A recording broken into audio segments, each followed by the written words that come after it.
दोस्तों, स्वागत है आपकी अपर्णा की पड़ताल में। दोस्तों, नुपुर शर्मा के केस में सुप्रीम कोर्ट के जजों की जो तल्ख टिप्पणी थी नुपुर शर्मा के विरोध में, या नुपुर शर्मा के ऊपर तल्ख टिप्पणी जो करी थी, उसका इतना विरोध क्यों हो रहा है? क्या वाकई में सुप्रीम कोर्ट ने लक्ष्मण रेखा को लांघा है, या सुप्रीम कोर्ट के जजों को डराने का प्रयास किया जा रहा है? एक बड़ा सवाल, क्योंकि अब यदि सर्वोच्च न्यायालय का मीडिया ट्रायल होने लगा, यानी वही कटघरे में आकर के खड़ा रह गया, तो क्या बचा? हम संविधान की बात करते हैं, हमारा भारत देश एक लोकतांत्रिक देश है और सबसे बड़ा संविधान हमारे देश में लिखा गया है, और संविधान का एक महत्वपूर्ण भाग आज कटघरे में खड़ा है। दोस्तों, ये एक बहुत महत्वपूर्ण मुद्दा है, और सारे जो सारे मुद्दे हैं, यानी कि जो सारे तल्ख है या सारा जो टॉपिक है, उससे आप और हम अच्छे से रूबरू हैं। लेकिन उसके बावजूद भी देश के 117 हस्तियों ने एक बयान जारी किया और एक खुली चिट्ठी justice of India ND Ramanna को लिखा। उसमें उन्होंने लिखा कि नुपुर शर्मा, जो कि अपनी सुरक्षा की दृष्टि से उनके ऊपर कई राज्यों में केस चल रहा था, वो सारा केस वो दिल्ली ट्रांसफ़र करने की दृष्टि से एक याचिका दाखिल करने गई थी।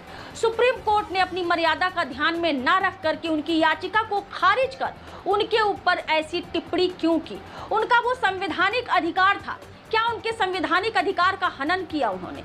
ऐसे उस चिट्ठी में और बहुत सारी बातें लिखी हुई हैं।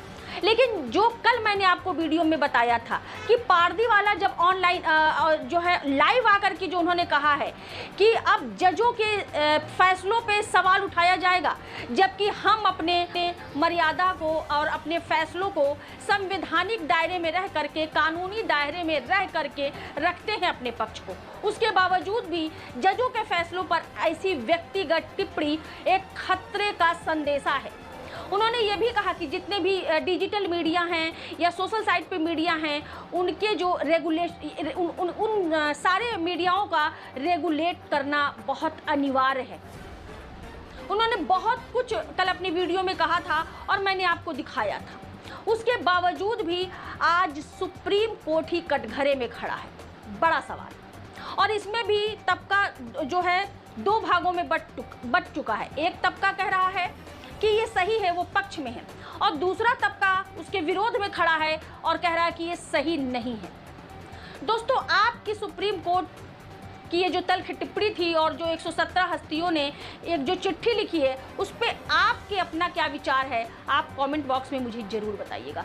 दोस्तों, मेरी आज़ाद पत्रकारिता को आप समर्थन कीजिए, आप मेरे चैनल को सब्सक्राइब करिए, और यदि मेरा ये वीडियो पसंद आता है तो फटाफट उसको शेयर करिए, लाइक करिए। नमस्कार।